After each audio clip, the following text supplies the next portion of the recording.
ICE Theaters, the market's most immersive and high-end premium format. Because the light shall be treated like sound coming from everywhere. Discover the ICE Theaters experience and embark on an immersive odyssey beyond reality. ICE Theaters. Meet us at CinemaCon booth 2617A.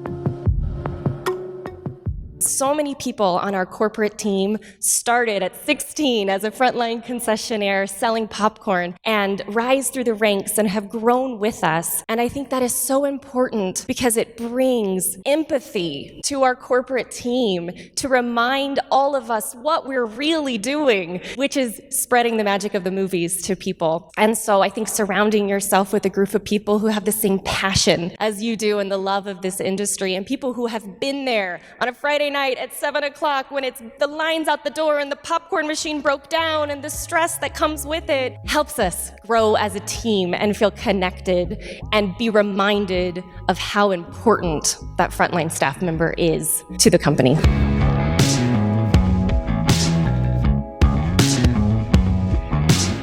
This is the Box Office Podcast in the final episode of our daily CinemaCon edition, brought to you by ICE Theaters.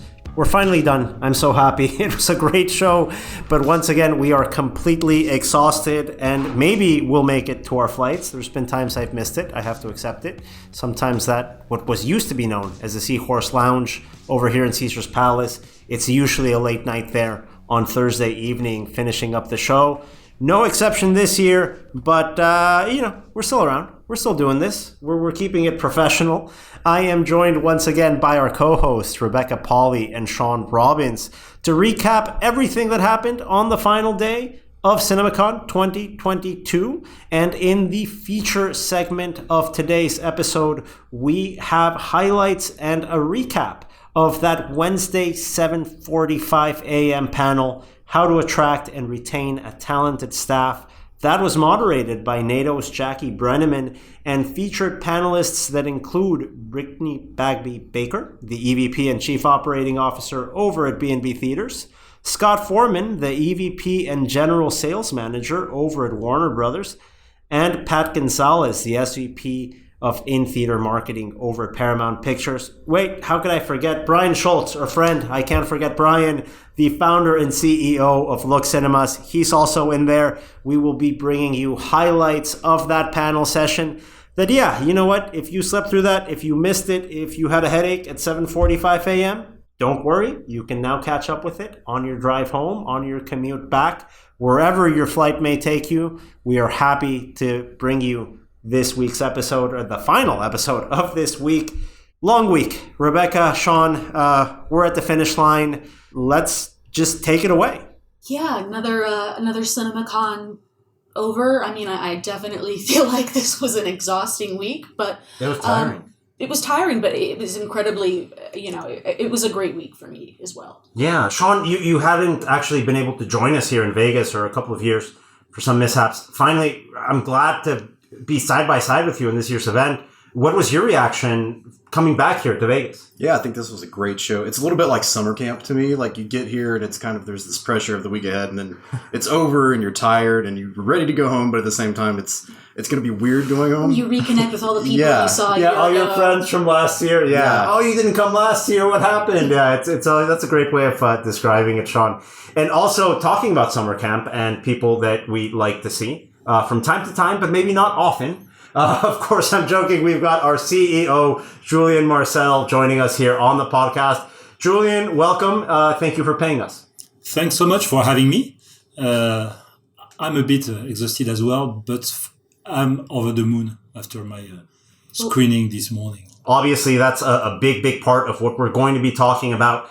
Paramount doing the world premiere. First time anybody sees Top Gun Maverick in front of exhibitors here at CinemaCon in Las Vegas. We'll be bringing you insights from that shortly. Let's just start with everything that happened before Top Gun, so we give that some coverage, because this is really going to be the Top Gun podcast. Because something that happened, one of the things that happened before Top Gun was we got a dance number? Yes. The highly anticipated Chris Aronson led studio presentation. He always does it. I think it's a tradition here at CinemaCon. Last year, you might remember he was shot out of a chair, a movie theater chair. Remember that, Rebecca? I think it was Jackass themed. It was Jackass themed. They shot him through a cannon with a movie theater chair. It was a jet propelled. It was cool. This year we had Sonic 2, some kind of acrobatic type stuff, some rapping. Not, sadly, Chris Aronson rapping, though. That's probably for the best. Probably for the best. We like those Sunday box office quotes you give us, Chris.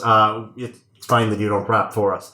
But who we did hear from was also Brian Robbins, president and CEO of Paramount. He said something, guys, that I think really resonated during this presentation. Basically claiming that when everything looked like it was just going to be Spider-Man leftovers through the first quarter of the year, Paramount stuck to its guns in Q1 and kept its releases there, moved up the Lost City, and he said, quote, "It paid for us and it paid off for you guys." So it worked for both sides of the equation. Shawn, you have to admit it. Can you give us a glimpse of what that Q1 this year would have looked like without Paramount? Not good. I mean, let's be honest. There's really no way to sugarcoat that. They have been responsible for several straight hits, and they weren't all franchises either. And something like The Lost City comes along and goes above expectations and brings back an audience. We had really been wondering when they would come back. So, yeah. And before the screening of Top Gun Maverick, we did see some short, clips and trailers and stuff from other upcoming Paramount films. Didn't go on that long. They knew what everyone was there to see, but I do want to highlight, we did see the first trailer for Damien Chazelle's old Hollywood epic Babylon, which, I mean, I'm an absolute nerd for that era of history, so sign me up. Julien, what did you think of Babylon? I was ecstatic about this one as well. I mean, anyway, the whole morning made me ecstatic. So I'm completely biased, full disclosure. What I saw from Chazelle was extraordinary. And I already want to be in December to watch it. Mm-hmm. But then you would miss the release of Top Gun Maverick. Yeah, and I want to see it again for sure. Now, from your perspective, Shawn, this was one of the questions we had coming into the event. Damien Chazelle, what was Babylon going to be looking like? Obviously, a filmmaker that has a very impressive track record here in theaters. What are your reactions from the footage we saw? I think it's a movie that's definitely going to play very well among the industry. So I think we just saw a trailer for probably a Best Picture nominee next year. I mean, Brad Pitt and Margot Robbie, that's A-list. Yeah. That's just too many attractive people in like one block. It intimidates me. I also like staring at attractive people on a screen, which is why I do this job, one of many reasons. And I think we can say it was a fun trailer. I had a good time seeing that footage. It just seemed lively. Brad Pitt looked like he was having fun. I like this era in his career. Yeah. And talking about eras in their career, the age-defying Tom Cruise, who might be my grandfather's age, but you would never tell by everything he does. The man is relentless, tireless, introducing the new Mission Impossible trailer from, how do I describe this airplane, guys? It looked like a World War I fighter jet. It was a biplane, I think. That's what you call it? It's like what Snoopy would fly around in those cartoons. Mm-hmm. Yeah. He was standing on top of it. He was not seated in the bucket seat, all nice and safe, because it's Tom Cruise shooting Mission Impossible 8. We did see the first trailer for Mission Impossible 7, and that looked quite good. Yeah, it was fun. I think this is the first time we ever see a trailer for it. When I saw the footage on the plane this morning, I was really expecting he would jump and he would end up in the middle of the Coliseum. I must admit I was a bit disappointed about that. We can't ask too much of Mr. Cruise. Is your grandfather's age, that might be. Yeah, it's a little bit too much for it. But you know what? That's a great thing to bring up because it was such a highlight of 2021, completely unexpected to have Tom Cruise personally appear at Cine Europe last year and introduce the footage. It really reinvigorated, I think, the European side of the industry that was unable to come to CinemaCon here last year. And this footage looked great. Shawn, your impression of the film change after what you saw? My expectations were high. I love this franchise, so I can't say that it changed other than it met the expectation that Tom Cruise will always exceed my expectations. And that trailer did that. I can't wait for it to come out next summer. Yeah, well, we'll be excited to see what develops there in the marketing campaign, how closely Tom Cruise gets involved. And as we talk about Tom Cruise, we have to mention really the highlight, maybe of the week. Brian Robbins, the president and CEO of Paramount, continuing his remarks and introducing the world premiere screening of Top Gun Maverick. He did this by saying, and now, after 2 years, 5 release dates, and a whole bunch of rumors where the movie would end up, we are finally ready to show this movie where it belongs, your theaters. This was the first audience to ever see this on the big screen. The spoiler alert here is Shawn and I had to walk out and actually do work because that's what we're here for. But Rebecca, Julien, you guys decided to treat yourselves to a 2-hour-long screening in the busiest week of the year. Wow, burn. Yeah, I just have to say it. Our boss is here. We have to call each other out here. But let's start with you, Rebecca. What was your impression? Obviously, you're in your mid-30s like we are. We're from a generation that isn't strictly tied to that nostalgia. Did it appeal to you at all? I disliked the original Top Gun. You straight up dislike it as well? I'm not the only one. I straight up dislike it. Okay, yes. That's two of us. After seeing the footage at last year's CinemaCon, it made me kind of cautiously optimistic, like, oh, hey, I could be interested in this. And the film, I really had a good time with it. I thought the third act in particular, the action that we got was just, like, amazing. I don't think I've ever seen better, like, aerial fighting type footage. It was really, I really had a good time with it. I think that says something when someone that isn't tied to the original film gives the sequel a shot based on footage, on marketing materials, and actually comes out with a positive experience. Now, Julien, you did enjoy, I mean, you are a fan of the original film, so you came in, I mean, you knew all the callbacks and all the songs. I did not enjoy. I loved it. I had the time of my life. So that's, for me, the first Top Gun movie. I was quite young, but that's one of the few movies in my life I can remember precisely where I was, which movie theater, with my mom, the love scene that embarrassed me a little bit. Yeah, if you're watching that with your mom, that's kind of weird. That was awesome. And so this morning, walking into the auditorium, I heard several people make the same comment. We were seeing Mitch and Matt. They were saying, we're like kids this morning. I think people my generation, we entered the Colosseum like kids and so excited. And I think we had all the ingredients to be disappointed because the expectations were so high. And it went over and beyond my expectations. I must admit that preparing this podcast with you guys, I wanted to double check that I was not the only guy who had this experience. So a couple of comments I got live or from people. I saw on Twitter a guy named Adam Aaron. Maybe the name rings a bell. Yeah, I believe he is the leader of the Ape Army and also the CEO of AMC. He said it's the most exciting, most exhilarating movie I have seen in my entire life. I'm with Adam on this one. That's exactly how I feel. And I saw Exhibitors. Can I name?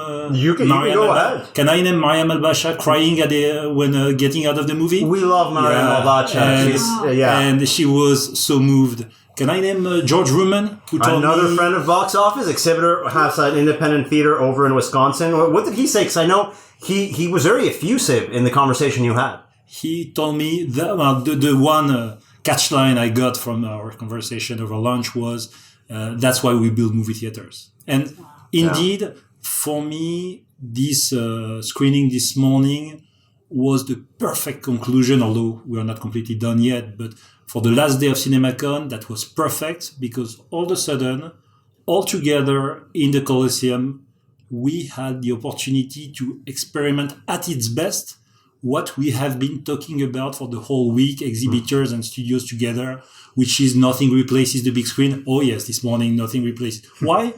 Because we have a communal experience. I heard several times, Rebecca, you were there, people cheering in the middle of the movie.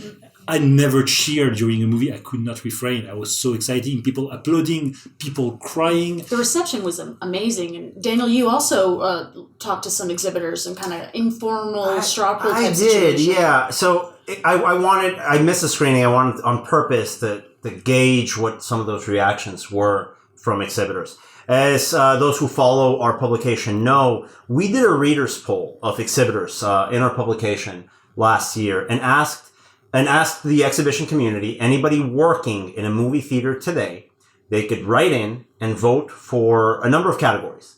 One of them was the most anticipated film of 2022. And by far, the film that was singled out in voting was Top Gun Maverick. It was the one movie that the exhibition community, over 165 responses from professionals all over the world, they all named this movie. I spoke with Chris Johnson, the CEO of Classic Cinemas, and we were talking about it. I think his reaction was very close to Julien's. I mean, he was really, really effusive. And I had to be straight up with him and say, hey, I know you really liked it. It's been 2 really difficult years. Was it worth the delays? Was it worth the 5 release delays? And he said, absolutely. Because it launches the summer slate. Because right now, this is coming out at a point, Memorial Day weekend. It's such a good time for this movie to come out. It kicks off a strong summer slate. And that's what Chris said. You need this sort of proof of concept of theatrical, of the theatrical experience, like Julien is saying. And that's what this movie accomplishes. Yeah, and I think we had also a fantastic panel after the movie over lunch, where we had Glenn Powell, one of the actors, Jerry Bruckheimer, Joseph Kosinski, and the discussion was very enlightening because I think it showed that what makes this movie quite unique, in my view, is that it's so genuine. Everything about this movie is genuine. And the fact that Glenn Powell was explaining how he fell in love with aviation while shooting this movie, and he ended up having passing his own license, etc. So I think that was very, very interesting to see that there was something so authentic about the commitment of the whole team, from Bruckheimer to Tom Cruise to all the different all the cast. I think that was very exciting. Yeah, there was very strong camaraderie on the panel, and you got that sense as well from the film. I mean, it's Top Gun. At its core, it's a film about friendship, really. On that panel, we did hear, I think, more about coconut oil being rubbed on actors' shirtless chests than we did any kind of specific insights as to the theatrical exhibition. But it's Top Gun, so that's what you have to talk about. It's not only insights on potential performance, but also rubbing coconut oil on men's bare chests. Last year we had some excellent and rather fiery insights from Patty Jenkins, and it felt like that was appropriate. Yeah, for that time, right? It was a combative, confrontational panel at that luncheon that we had, the filmmaker luncheon. This year, guys, it seems like it really wasn't about settling scores between exhibition and distribution, why I'm mad, what you owe me, none of that. No. It seems like it was, hey, we've got a great movie to really showcase the strength of theatrical. Mm-hmm. Let's go work together on this. Yes, and the executive, Brian Robbins, president and CEO of Paramount, who was on the panel, was actually asked, hey, you must have been approached by streaming companies asking if you want to sell this movie. And he said, no, it was always intended to be theatrical. It's always going to be theatrical. And indeed, when he said it's intended to be theatrical, he explained how they put 5 IMAX cameras within the cockpit, because he realized the director explained how he realized that with a little GoPro in a cockpit, you could do fascinating video on YouTube. So he explained how he told Tom Cruise, well, we have to go over and beyond. And so everything is cinematic about that, and it has to be for the big screen. Yeah, these are not green screen action scenes. This is practical. And you have to give Tom Cruise credit for this, because he brings this to his movies. He's like a Buster Keaton or a Jackie Chan in this respect. He believes in practical effects. He believes in stunts. And I think it pays off on what we see on the screen. I think that speaks to his star persona's longevity. So a great bit of momentum there that we got from the Paramount presentation. We do have to move on, because we also had Lionsgate presenting at this year's event to close up the whole conversation. We just spoke about one of the most anticipated tentpoles of the year. But guys, in the conversation that we had entering this week, the top question we had was, can theatrical thrive without the tentpoles? Can theatrical work with diverse programming? Can we bring those audiences back? Shawn, I think it's fair to say that Lionsgate really focused on that aspect in their presentation this year. Of all the films that we're going to go through, what was the number one movie that really stood out from you from this Lionsgate presentation? Well, I think once we look past the three franchise movies that they talked about, the one that really stood out to me was Are You There, God? It's Me, Margaret. I think that really has the makings of not even a sleeper hit because it's such a beloved property. I think that's something, once it begins marketing, it's going to gain attention immediately. And I love the way that the trailer began with clips from talk shows and media appearances and just people talking about how important this book has been to them, how important Judy Blume as an author has been to them, and really what an event this movie is going to be. Like, it's a big deal that this movie got made finally. You know, it's from the director of The Edge of 17, which I really loved. So that was one that I was excited to see some footage from. We really need these movies, guys. And I'm so happy that Lionsgate is coming out and playing this role. They've got another number of titles here that maybe are like IP tangential. Shawn, we've got Whitebird, part of, I can't believe I'm saying this sentence, part of the Wonder Cinematic Universe. Explain what that is, please. That's not Wonder Woman Cinematic Universe. No, it's just Wonder Cinematic Universe. Right. So that was a big hit a few years ago, also based on a beloved novel. Very heartwarming movie that did well around the holidays. I mean, cute little Jacob Tremblay. I mean, you can't... really put him on the map at that point. Yeah, Jacob Tremblay is great. I don't know if you guys saw Dr. Sleep. That poor kid. Yeah, no. But, you know, he did a great job in Wonder. I think that was a film that, in its time, Shawn, really established the box office. It was a sort of release that we need to see more of. Yeah. Do you think Whitebird can play a similar role in the market today than Wonder did when it came out? I wouldn't put that kind of expectation on it yet. How they market it to an audience versus how they've marketed it today early on in this campaign cycle to the industry could make a big difference, because it's very clear they want people to connect Wonder to this movie. And I think without that connection, people might just see it as another drama that kind of wants to hinge on that feeling. So, but I do think it could be a success. It's just the fact that Wonder was such a big success. We might need to be a little conservative in the expectations, but it could still do really well. And Wonder, of course, the film that really kicked off the choose kind moment about empathy and kindness, and another franchise that has those two things as its core values, of course, the Expendables franchise. Absolutely. You know, I can't come to this show and not see a little bit of Sylvester Stallone. I don't think I'd still be in this job if that was the case. I need to see, just give me some Stallone, and I'm fine. And I got a lot of Stallone. I got Expendables 4. Guys, this looked fun. Yeah. Now, we know that there's an important movie here in that specific franchise because, Shawn, you remember when this happened, we were working together back when we were still working Saturday and Sundays together, just going over the numbers. Expendables 3, a lot of momentum there, but that movie leaked online, and piracy, a pristine digital copy, derailed its release, and I thought it killed the franchise. It came out, the pirated copy leaked before it even hit theaters. Correct? I mean, well before. It really, I thought it killed the franchise. Do you think, Shawn, that Expendables 4 can recover from that fiasco of the piracy situation from the third one? We'll see. I think the take that they're going with here, bringing in a new generation, they're adding Megan Fox, a few other people, 50 Cent is going to be in it now. They're going to change it up, give it new blood, as the marketing cards said in the trailer. There's a potential for that. But it's also the fourth movie. When we see action franchises like this, there is a diminishing return at some point. Has it been enough time for a new generation to get into these movies? We'll find out. And we have another action franchise with the fourth film that we saw at Lionsgate. But before we get to that, because I know, Daniel, you're going to want to geek out about it, we had About My Father from comedian and actor Sebastian Maniscalco, who actually kind of was in the position of MC for the Lionsgate presentation. And I wasn't familiar with this man, but the room seemed to really eat him up and had a really strong reaction to the trailer. I mean, Robert De Niro playing a key role in the film. He showed up to help. It's a cross-cultural family comedy. Imagine the Meet the Parents series, but you put like an Italian-American family in there to just switch things up.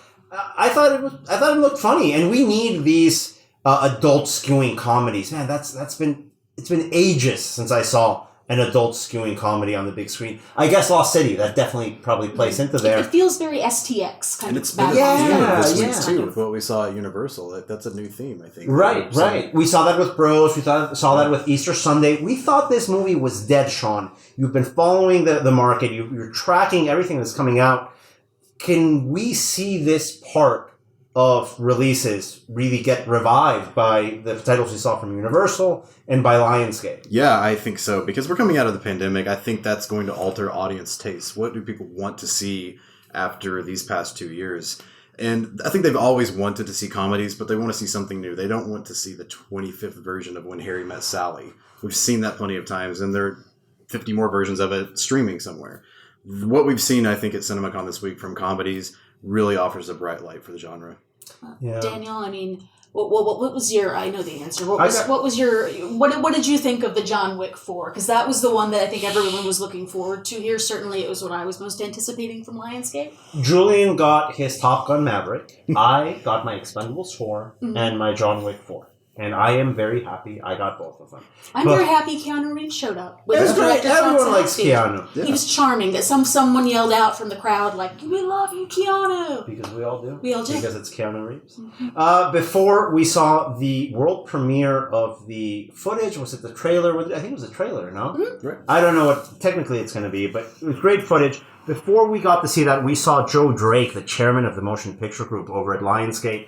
He came up and said some things that, for me, are very, very important, are part of my main takeaways of CinemaCon 2022. He said, every movie can be an event for somebody. And there he's referring to all of the diverse slate that Lionsgate is coming out with, right? And when he's describing this strategy that Lionsgate has and pairing major IPs with some movies that are really identifying specific segments of the audience that have been ignored in the last 2 years, he had a wonderful quote. He said that Lionsgate is focused on making movies for people who want to discover what they love rather than being told what they like.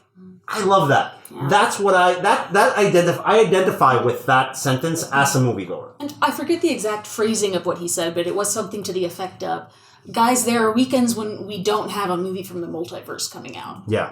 Which, and that's where we need Lionsgate. Yes. Yeah, that's where we need Lionsgate. And, but they also have major IPs, and we saw a little bit of that in sort of quick clips that closed out the presentation. The adaptation of the popular video game Borderlands, it had a fun kind of action, poppy, almost Tank Girl feel. Yeah, starring Cate Blanchett, which I'm curious and excited, and I'm pumped for that one. But it was an announcement of Ballerina, which is actually a John Wick spin-off, starring Ana de Armas. She is now, I think, an A-list star. I think we have to talk about Ana de Armas as an A-list international star. She was great in Knives Out. I think the Bond movie really launched her to this position. She now has a major franchise and a spin-off through Lionsgate. This might have some potential. I'm really curious to see where that goes. And of course, I have to tell you, from this little footage presentation, there's a new Dirty Dancing movie coming out. It wasn't quite clear on what that was. Is it a remake? Is it a sequel? It was like Jennifer Grey returns to the world. I mean, all the footage was just of the original Dirty Dancing. So we don't know. The number one thing it did for me was just make me sad that Patrick Swayze's no longer with us. Well, maybe Diego Luna shows back up and shows us how to live the Havana Nights once again.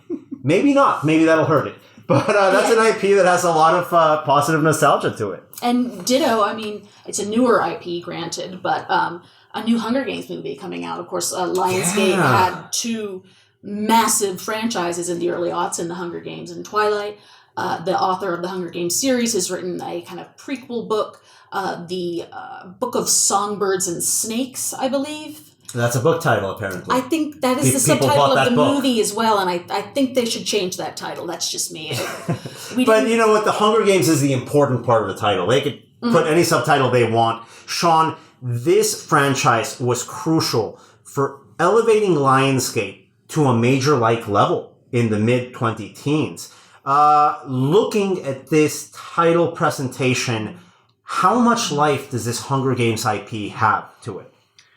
I think because it's a prequel, we automatically have to go into this expecting less than Hunger Games numbers. Jennifer Lawrence is not going to be in this. Does this not make you think of just kind of Harry Potter Fantastic Beasts all over again? That's the risk, right? That's a risk. We have to be careful with that. Now, the benefit, of course, is that this is actually based on a book that exists already, whereas even though J.K. Rowling did Fantastic Beasts, it was straight to a film. But yeah, I mean, that's absolutely a great comparison. The Hobbit, of course, is another one that would come to mind.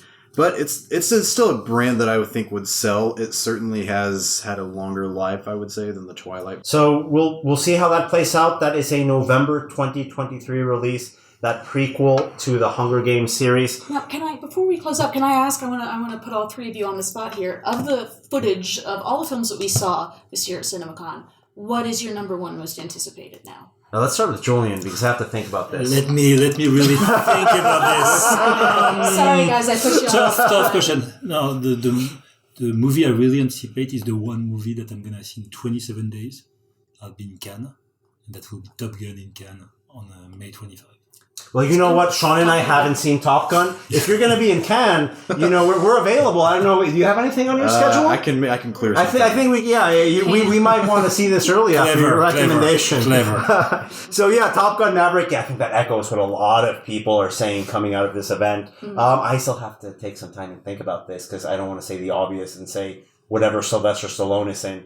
But that's probably the case, though. No, you're putting it aside. I'll tell you what it is because it is the most anticipated movie I have of this year, and we didn't get to see any of it because MGM UA didn't have a presentation.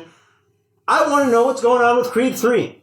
That's what I want to know in my life. That's an important part of my life that I need answered. And I am curious, and I am embracing the mystery of finding out later this year what Michael B. Jordan does with the third installment of the Creed series. And I just want to add another one. I'm not going to talk about Top Gun again. I'm going to talk about another movie that could be a milestone, I believe, in many ways. That's Avatar 2. Because there is a level of expectation, and it is more than just the reception the movie is going to get. Is it going to be another milestone in the 3D revival? And there has been so much talk about premium experiences this week that I think it's really one to have on our radar screen because it could be game-changing one way or the other. It's a benchmark. It has a seismic impact. It could, or it could not. That's why I think we have to look at Avatar 2 as a benchmark of the evolution of cinema technology and the evolution of audiences. I think there's a lot that's going to be answered about the future of exhibition with the release of Avatar 2. That is such an irrational amount of expectations for this movie, but we're doing it anyway. But it's James Cameron, so... Yeah. But Sean, what did you really come out of this week loving? I think all of those, it's hard, it depends on my mood, to be honest. I'm terrible at making personal countdowns. So Doctor Strange is the one first on top of mind because it's coming out in a week. They showed 20 minutes of footage that I intentionally walked out on so that I wouldn't be spoiled, and I can experience it in my home theater with my wife. That's really the big one. But outside of Marvel, I think seeing the trailer for Amsterdam, that really went near the top of my list because I love David O. Russell, I love Christian Bale, I love Margot Robbie. I'm in. Yeah, an ensemble film with a big Hollywood cast. It looks like a fun movie to see in the winter. I'm excited about that one too. And I'm very excited for Top Gun as well. I don't want to sound like I'm going to downplay that at all. No, we're so excited that we're willing to go to Cannes with Julien to see it. I'm just saying, that's how excited I appreciate your support, guys. That would probably be the first movie I take my dad back to because he was about 30 when the original came out, and I grew up watching it because of him. So. I think that's a good element of it. And that's something you said, Julien, that it's a sort of movie that is now cross-generational, Top Gun, right? Yeah, and that's a movie, and that's been a long time that I want to take my daughters, I want to take my son, my wife, my mother, and so it's not so often that you say, oh, the whole family is going to love it.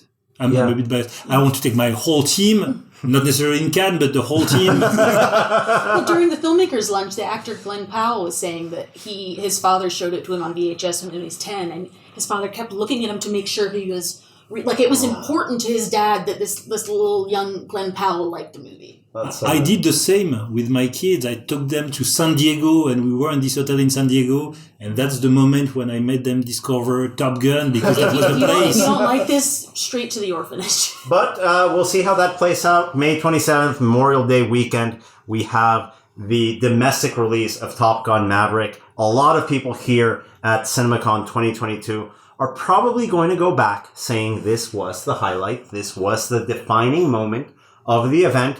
But that's not all. We are looking at things from a wide perspective here at Box Office Pro. We're looking at the slates, yes. We're also looking at what exhibitors are saying, at trends in the industry, what the technology side is doing. We're looking at everything here in the exhibition community. And in that context, I want to just poll you guys on your main takeaways of the week. Now, Julien, you have a dual role here because you're obviously the head of publication on the industry, but you also represent a vendor in the space, a leader in cinema technology, the box office company. You came with a specific set of expectations.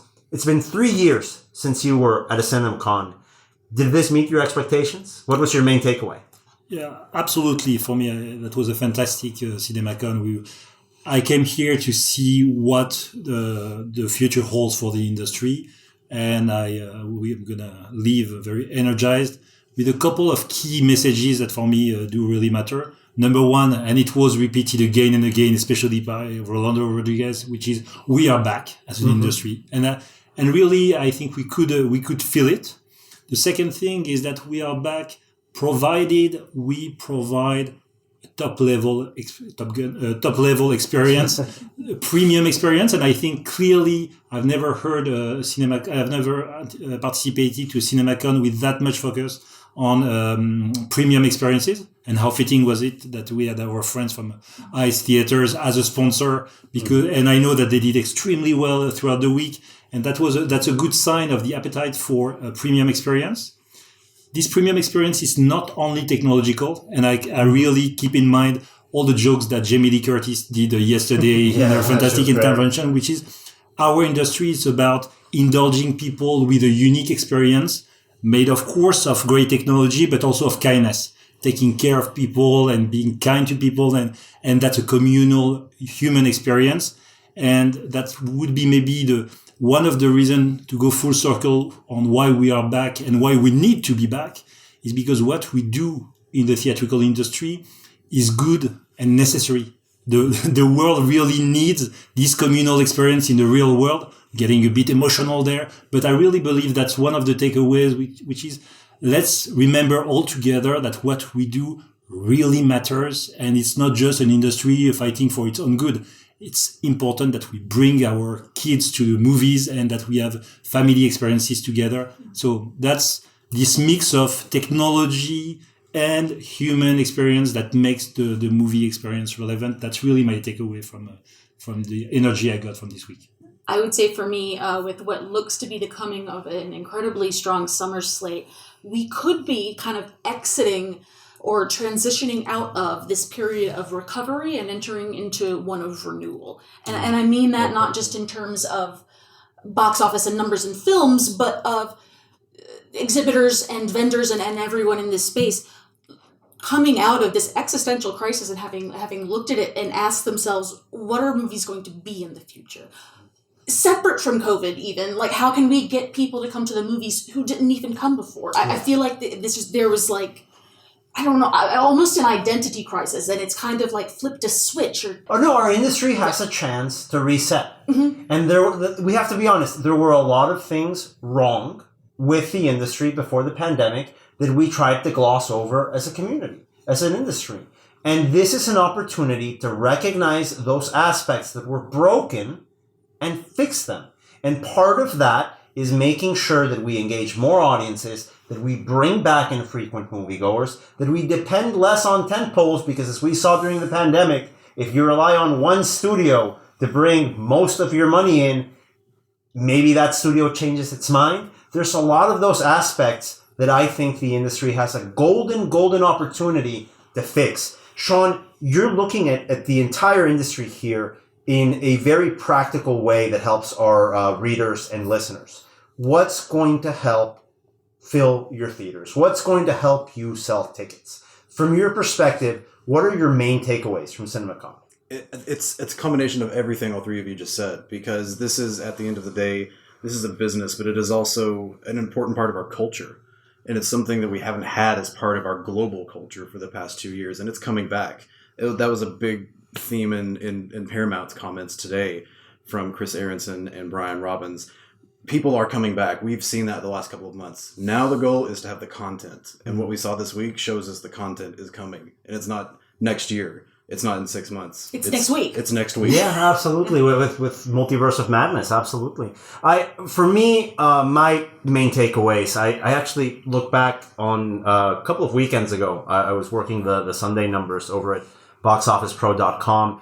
Opening weekend of Sonic. I gave Chris Aronson from Paramount a call to get his reactions on a fantastic $71 million opening weekend, big overperformance. And I called him. I was like, hey, listen, Paramount's been doing great. You guys really helped Q1. What's your reaction to Sonic doing so well?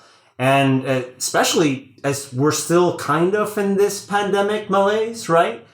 Chris was very direct with me. He said, at a certain point, we have to stop blaming the pandemic.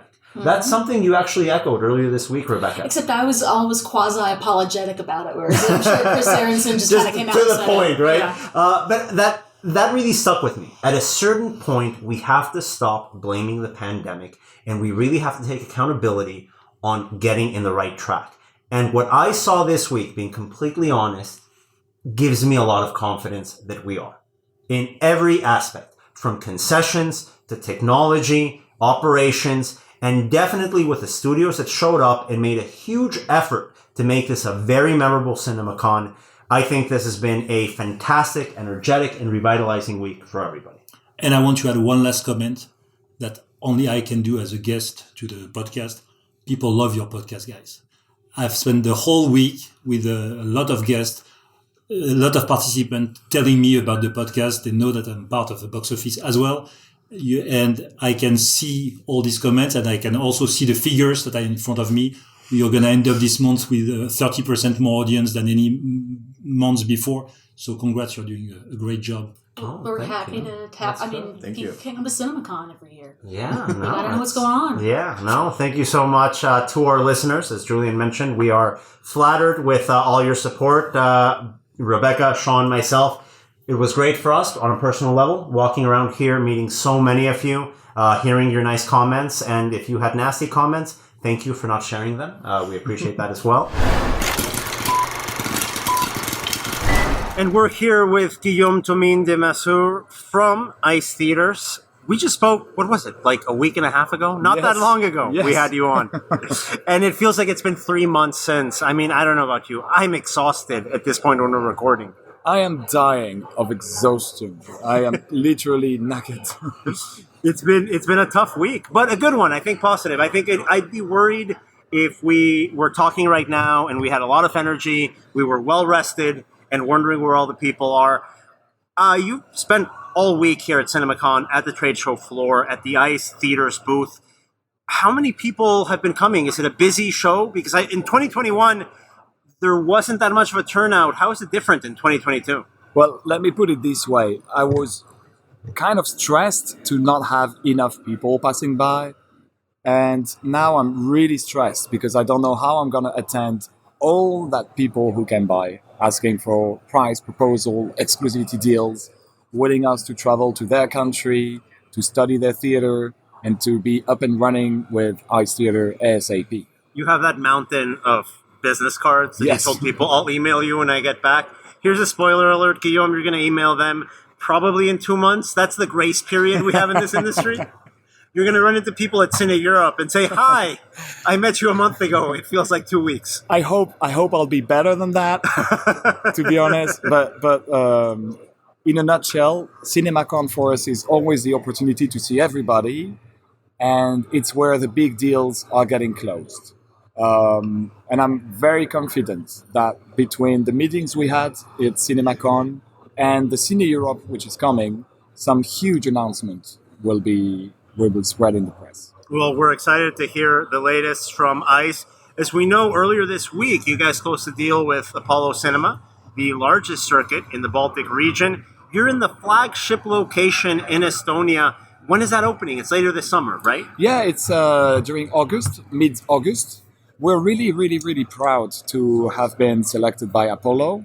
Of course, they investigated us. They checked our results, our box office performances. We welcomed them in Paris, so we could show them the complete ice theater experience from a moviegoer point of view. And it's funny because we met them at Cine Europe, and it was quite fast because we got the deal done. I'm very, very happy because they are the leading exhibitor in the territory. That's the number one, with 81 locations across 16 theaters. And that's what we want. We want the best-in-class exhibitors. I know our brand will be well taken care of with Apollo Kino. And also, they have a very peculiar slate of content, local content. Right, So in the Baltic region, these local films help fill out the calendar. Absolutely, yeah. So we're already working on converting one of their movie, a local title, to make it ICE theater compliant. Because you work on these these reformats Yes. in-house. You have your own studio in France. Yes. So local films from different countries in the world, they can work directly with you guys to make sure Absolutely the correct. format is optimized. Yeah, we're doing some titles for Bollywood titles. So it's always the same. We have, all the big American titles that are really important to us. We just got Fantastic Beasts, we got Sonic. Now we have Doctor Strange, Top Gun, Minions, Jurassic World, Black Adam. Another big title is also scheduled for December, as you know. Yeah. And in the middle of that, we're also adding some local content because we want to serve best the audience. And if the audience is really keen on watching a local content in ICE, if there's enough movement, colors and shapes, and it's deserved the ICE treatment, then we will provide. Now, one of the big questions we had coming into the event that we've spoken a lot about is how is the CapEx going to look, not for the major circuits, but for the medium-sized circuits and for some of the smaller companies. You're here with a premium concept. That's usually been the territory of big multinational circuits. Is that still the case? Do you get that sense? Or what have been some of the meetings like with exhibitors here at CinemaCon for you? I think everybody is digging innovation. The newness always works. And what we did with our premium format is just like a French chef would be doing. You select the best ingredient, and boom, there you get your masterpiece in the plate. And our masterpiece is this: we selected the best ingredient with laser projector, 4K, Dolby Atmos, and we're not shy of saying Dolby Atmos. It's the best sound to our standards. And same goes with laser projector in 4K. Recliner seats, etc. And then we add, of course, our LED panels on the sides because we don't distract the audience from the main screen. If you look left and right, you'll see only big shapes, colors moving, and there's not much sense to it. The view or the focus point is still on the big screen. It's just the peripherals are driving you in there. It's only when you look at the big screen that those panels make absolute sense because it extends the horizon, it expands the movie vision, and actually it immerses you inside the content. And that's, the satisfaction rate that we've seen across our sites in France, Saudi Arabia, Spain, US, and soon Baltic countries with Apollo, is that 95% are satisfied because it's really, really, really immersing them into the content. And once you've tried that, it's not an experience that you just want to have once and you're done with it. You've tried it, and then you want your experience at the movies to be always like that. It's horrible to compare it to business class in airplanes. Right. But once you've tried business class, if ever you've tried it, or once you've looked at it, you only want to travel in it, and you reach in the same destination. It's the same destination. The plane goes to the same way. It's the same movie, but in the business class, you enjoy the journey much better. Of course, I do have to ask you, because this week is not only about the meetings you've had here on the trade show floor, but also what's going on a little bit if I walk away at the Coliseum, the studio presentations. We've seen some great footage, some number of films being announced that people are very excited to see. What's coming out in the ICE Theaters format that you're really excited to see later on this year? Well, you're talking to a kid right now, so Top Gun is, for me, definitely my personal most expected content in the next few days. But I'm really excited about Avatar. I'm really excited about Jurassic World, Black Adam. And we have all of those. All of those are available. I think there's nothing worse for an exhibitor because, again, we're an exhibitor. We operate 700 screens across 70 locations in France. Through CGR Cinema. Through CGR Cinema. And there's nothing worse than having the greatest format of all time and not being able to display any content on it. So we have everything. So I'm excited for every single movie, but personally, the one that I'm the most expecting, it's Top Gun and Avatar. And when I see the lineup of the content for the month to come, it brings a lot of confidence to me because we had a very hard time. Our industry suffered a lot. I did suffer a lot, and I think I'm not the only one. It was tough. We all read those headlines announcing the death of theatrical experience for the profit of the platform. Now you see the platform are falling apart a bit, and the exhibition business is coming back to life. And I think those two worlds should never be opposed to each other because I'm a big fan of the platform, but I'm also a big fan of the theatrical. Right, and we see that all the time in the research. Yeah. If you're a fan of watching movies, you'll watch them at home and you'll watch them in the theater. And that's really, I think, the big takeaway that we've been seeing here. I don't want to confront them. What I know is when I see a movie in a theater, it's an event. It's something I will remember for a long time. And then I will enjoy 1,000 times more to watch it again on the platform or VOD or whatever it is. What's been the number one lesson you take away from this experience this week here in Las Vegas? Most exhibitors want to have a premium format. And most of them realize that the business model we have behind ours, because it was thought by an exhibitor, addresses all the boxes for an exhibitor perspective. So it's impressive, so it works, it's extremely satisfying for the audience, it's affordable, it's a no-brainer. So my lesson is when the industry is going well, when there are movies on the big screen, when the exhibition business is taking off, then ICE Theatre is booming because there is a real demand for premium experience these days. And ours, I guess, and I think ours is the most innovative one from all of them. Hey, you need that content like everybody else lost. If it isn't for that studio pipeline of great films, the value, I think, of this entire industry suffers. So it's exciting to have been here with you, seeing all the innovations, seeing that great lineup that we know we can count on in the coming months. Thanks so much for joining us. Thank you very much, Daniel. And that was Guillaume Desmazures of ICE Theaters, the premium large format concept that was available to see here at the trade show at CinemaCon 2022. Thanks again for his participation and for ICE's sponsorship of this week's episodes.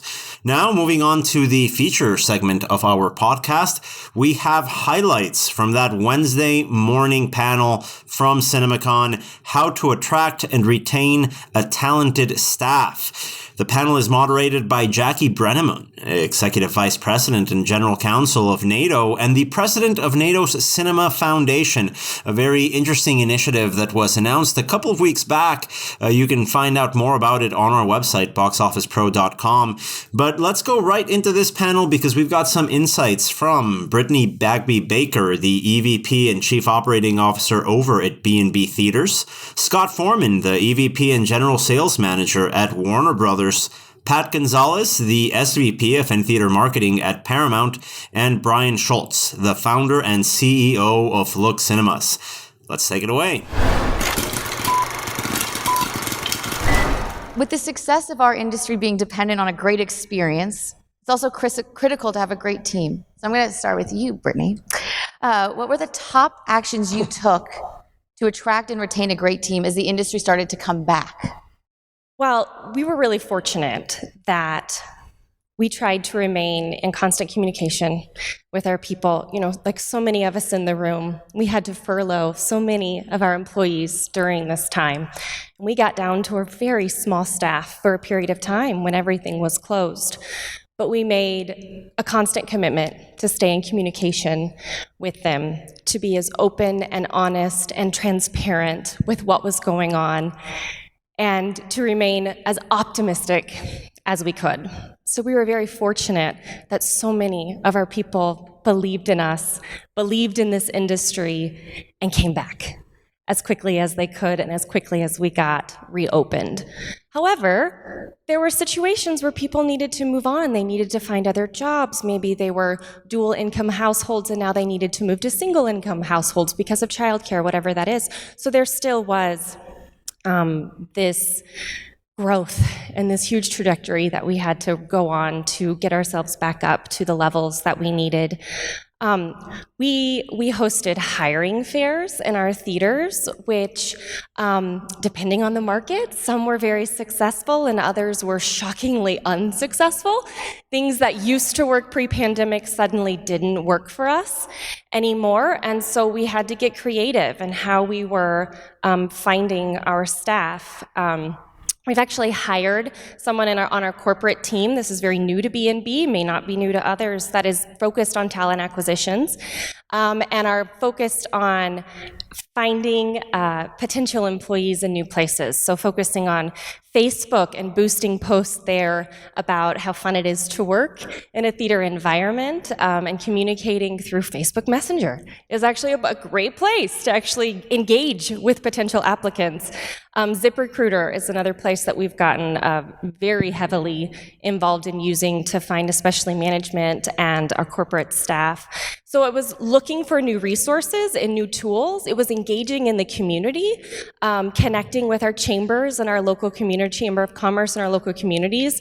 Finding the community boards at the colleges have been successful for us. If we're in a development, connecting with the developers and their social platforms or our landlords and having them help us find the resources to come in and apply. And then it was also kind of rethinking how we were going through the interview and application and onboarding process to make it as fast and efficient as we could. So the hiring fairs were successful in that sense, where we said, we will onboard you today. Come in, we let them know what they needed. We said, we will interview you, and if you are a good fit for this company, we will onboard you immediately. And that has certainly helped to get us built back up as quickly as we could. Oh. Brian, you're in an interesting situation because you were, of course, leading a company before the pandemic and are now leading a different company that's brand new and restarting coming out of the pandemic. So what has been your strategy to introduce your brand to potential employees and to hire them and bring them on? You know, we've been so fortunate as we went through the pandemic. Our company has always been based on conscious capitalism principles, which is a stakeholder model, which we really value everyone from the guests to the team, to the community, to the vendors, to the investors, and you need to balance all those equally. So we had a reputation for that. But then we were also blessed with a lot of the theaters that we stood back up. Those were theaters that we had experience. So part of the motivation for moving so fast and picking up theaters was to really re-employ these incredible team members that had started with us when they were 16 or 18, that we feel like we're a large family, that we are able to just re-engage and take all the best things that we had in the past 30 years and then really lean forward and say, what could we do for the future, and really put together a story. So right out of the gate when COVID was happening, when I got the bad news that we were going to have to lay off 7,200 employees, we went ahead and we put together a framework for it, which was survive, revive, and thrive. And I'm really happy to say that we're starting to get into this thrive piece of it right now. So it's so exciting. And it's even more exciting to do it collaboratively with the team members that went through this terrible time up and down. And the other thing that was hard, because we're all leaders in the room, it would be very easy to put our heads down and just not communicate because we're going through a lot of pain and hardship ourselves. But how can you actually set the framework and lead and create that narrative? And being in this industry, it was kind of unique because the story that I'd like to tell is that we're actually in the middle of the story, and the best stories always have conflict and hardship to overcome, and it's not the end of the story. A matter of fact, it's the beginning of that next evolution. One of the things, of course, that's really exciting about our industry is the connection to the movie business, right? And I think it was really profound the way The Rock was talking about the partnership yesterday, and just him including all of us in the movie and really thanking exhibition. And I wonder how, and I'd love to turn this over to our studio friends here. it's certainly important to make sure that the guests all have a great experience when they watch your movies. Is there a way that you think that you can help participate in the attracting employee component? I actually do. And it was funny because as Brett was up here talking, part of me, I was thinking in my head, I thought about that this morning, is we all build, at the studios, we all build campaigns to promote our films. And in essence, this is what we're trying to do. That's what Exhibition's trying to do, is to get staff to come. And I've heard the words fun. Rolando, said several times. I listened to Ellis yesterday about being part of the magic, and that spoke to me. And I would tell you that from the studio perspective, we have a lot of, opportunity. We have incredible creative teams, and we have the ability to connect talent, to connect resources, to help Exhibition in creating a campaign. It even speaks to me when I hear someone talk about the early days in the business, and there are a lot of people in the business, actors, directors, cinematographers, studio executives, exhibition executives, people that grew up in the movie theater. I am so proud of my exhibition roots. And if anybody asked me what was my favorite job ever, I would tell you it was a concession attendant, because I felt part of a team. And that's what movies do. And I think we have the opportunity with resources that maybe we haven't made available in the past. I think you could do a lot of what we are doing here, getting everybody excited about the upcoming, slate of movies. We can help Exhibition on that front. And because it is a fun industry, the tools, the videos, attracting people through TikTok and digital, all those things I think we have something that I think could help Exhibition and the NATO Foundation. So I'm going to volunteer our company, even though they don't know it, that we want to contribute. And so, Panel done. Just kidding. I think it could be a lot of fun, because think about it, we all got excited about The Rock coming out. So if we're excited, how can prospective staffs not be excited about it? Echo Pat's comments. Getting The Rock there was an undertaking for us, and we knew we needed for him to be there to inspire and get this convention kicked off in the way it deserves to be kicked off. And with our movies and our partnership, we recognize we only win it together. So Warner's needs to step up with Paramount and all the other studios, because as partners we can do much greater things to attract people to come back to the theaters, but people to want to work in our industry. I didn't know, getting up early, I got to be on the fun panel today, but we try and do that every day at work, and we do it with each other. And the way we will win is by tapping into each other and all of our resources to bring us fully back, so that our best days are in front of us. So are you volunteering your studio too? Is that what I just heard? I think Pat volunteered all studios, so why not? Oh, great. I did. Awesome. Well, we'll come back to you on that. So I know one of the interesting things about B&B is that you've also been expanding coming out of the pandemic. And what a lot of exhibitors have been doing, not just B&B, is really moving into more dining and kind of changing that part of your business. And so although you had a historic way of recruiting concession employees and all of the rest, there's also a double challenge in learning a whole new set of employees. So how have you been tackling that? Yeah, we, as you said, B&B has been expanding, just like so many of our other partners in exhibition, into new areas with bowling and arcade and our restaurant space. And we've been really fortunate that we are finding staff pretty well for our theaters.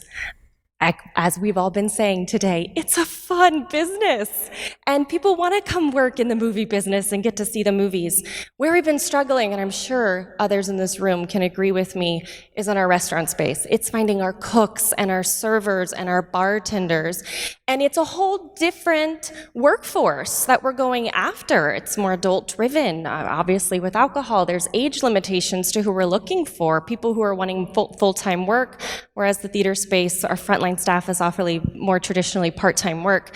So it's been a whole new experience for us to go after that. And again, some of the ways that I discussed earlier is proving to be more beneficial when we're trying to find those cooks and servers and bartenders. But we really focus a lot at B&B on our culture. And I feel like if you don't make your culture a priority in your company, it's going to be defined for you. And so we are trying to take our culture, which is defined by our core values in B&B, of family, fun, joy, innovation, and integrity, and ensure that we're sharing and spreading those core values throughout the entire company, taking those into the restaurant space that can sometimes be traditionally and maybe a not joyful environment, and trying to ensure that even in our kitchens, we have joy and passion and fun in what we're doing.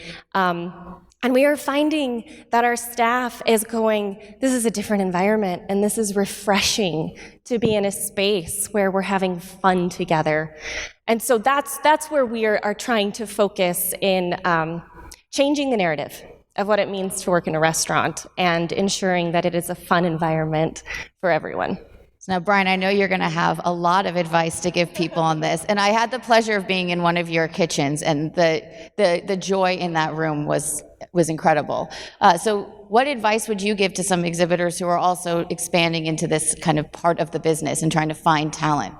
Yeah, it really starts from the top. One of the first questions that we ask in every interview is, do you love movies? And of course, it's an interview scenario, so everyone says yes. And then we start talking about what movies they like and how they're into it. It's the same thing with the food and beverage aspect. And more than ever, you have a chance to be a servant leader and really get into all different kinds of hospitality, to give more than you take, to actually provide an experience, because raising that bar and continuing to raise that bar is what's going to keep our industry super healthy and going, and there has to be a reason for us to come. And some of the theaters that I've attended lately are really in this kind of cost control, being really careful and pulling back.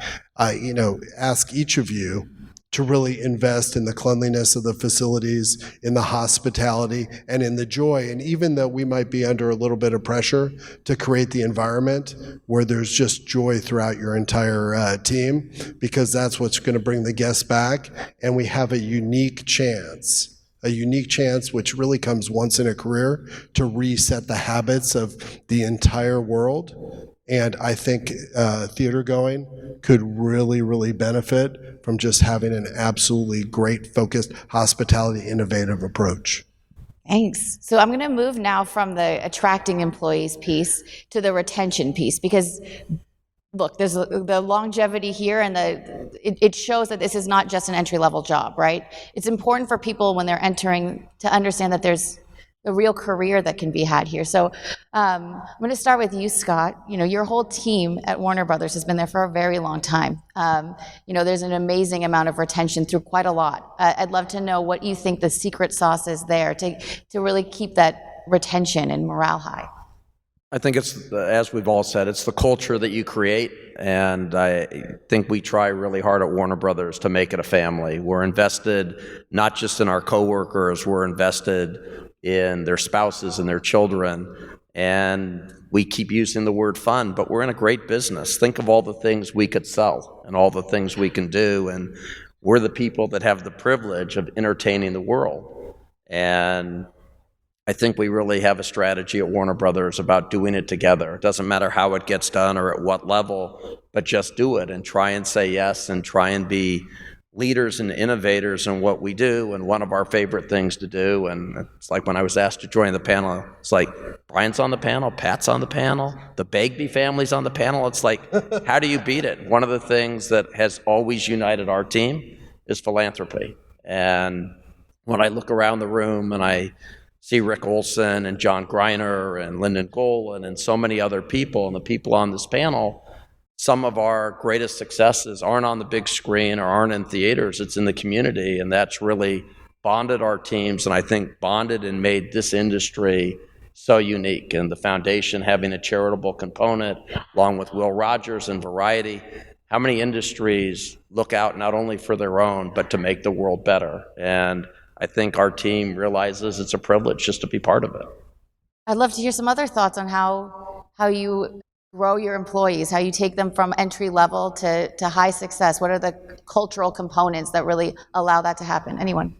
Well, I'm going to say I came up through the ranks at General Cinema, and the culture is so important, right? Feeling connected and being part of something that's bigger. And the reality of it is the greatest successes don't come from me, they come from us, right? And so I've always been a very, team approach, and I'm lucky, like Scott, like in my particular group, longevity, within our distribution group, longevity, and it's because you feel part and you're acknowledged and you feel respected and you feel part of a bigger team.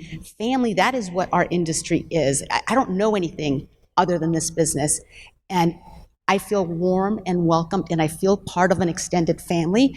And with your own team, I think it's a reminder, and I think that's important too for the field, because I remember being an employee, working concession, working in the theater, and then working in management, and I always felt like I was recognized and valued. And that's a really important thing, is for people to tell you, you're doing a great job. We need you. We're only better through your, contributions. That for us is part of, I think, what retention, at least, is feeling part of a bigger team. And I think I don't know what other industries are like. I know, Jackie, we talked about it, the restaurant business. I'm sure every industry has it. It is waking up in the morning and feeling great about coming to work. All of us have ups and downs, but it's how you actually navigate the highs and the lows.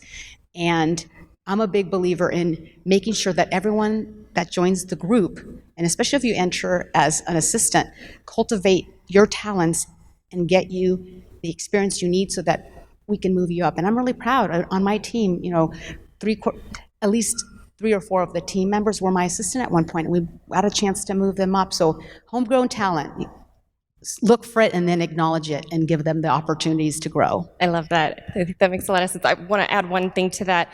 And you touched on it, Pat, I thought so beautifully, the importance of appreciation. And I read this old book, How to Win Friends and Influence People. I'm sure many of you have read it. And there's a great quote in it about how people have a craving to feel important. And I love the word craving, because it's not a desire, a want. It's like a very internal instinct to feel important. And so we talk about that a lot with our managers and in our leadership skills, about the importance of appreciation and making sure your staff feels appreciated and recognized that they are part of this bigger and greater thing that we get to do, which is to give people an escape. Give them a chance to step away from the stress of their life and escape into a beautiful story for a few minutes. And so, giving praise in public and criticizing in private, I think, is such an important thing that we try and work and train our team with. And then the other thing, we believe in B&B very much so in promotion from within. And so many people on our corporate team started at 16 as a frontline concessionaire selling popcorn and rise through the ranks and have grown with us. And I think that is so important because it brings empathy to our corporate team to remind all of us what we're really doing, which is spreading the magic of the movies to people. And so I think surrounding yourself with a group of people who have the same passion as you do and the love of this industry, and people who have been there on a Friday night at 7 o'clock when it's the lines out the door and the popcorn machine broke down and the stress that comes with it, helps us grow as a team and feel connected and be reminded of how important that frontline staff member is to the company. I'm a little embarrassed that I'm thinking that I might want to work at B&B right now. It seems really, really awesome. I know, we're all just giving our resumes. Anyway, with that being said, this is one of my favorite parts of the business, is really helping team members grow to whatever they want their potential to be, and getting rid of this fixed mindset of wanting everyone to want what you want or ascend the way that you think it should be. And one of the best things that we started doing at Look Cinemas and previously was focusing on things that weren't work related. It wasn't teaching someone how to fix the popcorn machine or how to have hospitality. It was actually to work with financial literacy, actually how to work with the inference ladder on how to expand conversations to have a great balanced life, how to actually earn a living wage and actually deploy it to what a good life meant for you, and then to really have a definition of what your potential could be if you wanted it to be. So asking those questions and having those open dialogues and having access, and as we go up this proverbial ladder, you get further and further from the field sometimes, and just having these really one-on-one conversations like, what are your hopes and dreams? What do you love? What do you want to accomplish in your life? Because everyone has their own story, and we like to try to empower that story, and that's what really gets me excited every single day. And that's it. We're done. It's finished. The whole thing's finished. A whole week's worth of coverage. It was fun while it lasted. It was exciting. We'll be back with another one of these daily editions of our weekly podcast at CinemaCon 2023 next year. We have to thank, of course, our presenting partner, ICE Theaters, for making this possible. This podcast would not happen without the support of our advertisers. So thanks again to our partners at ICE Theaters for keeping us company, making sure that the lights are still on, that the microphone stays warm. And once again, another big thanks to my co-hosts, Rebecca Pahle and Shawn Robbins, for making it through the week. It's been a long, long week. The Box Office Podcast is produced by the Box Office Company in collaboration with Box Office Pro and Record Edit Podcast. We will be back on Thursday, so we'll be taking a couple days off in our regular weekly edition. So if you liked what we did this week, even if you didn't like it that much, it'll come back in moderation. It'll be fine. You can subscribe, you can rate us, you can like us. All of that through any of your podcast platform of choice. We'll appreciate it. And on behalf of every one of us here, thanks again for supporting us, for listening, and joining us in this year's edition of CinemaCon 2022. Signing off on behalf of Box Office, I am Daniel Loria, the host of the Box Office Podcast.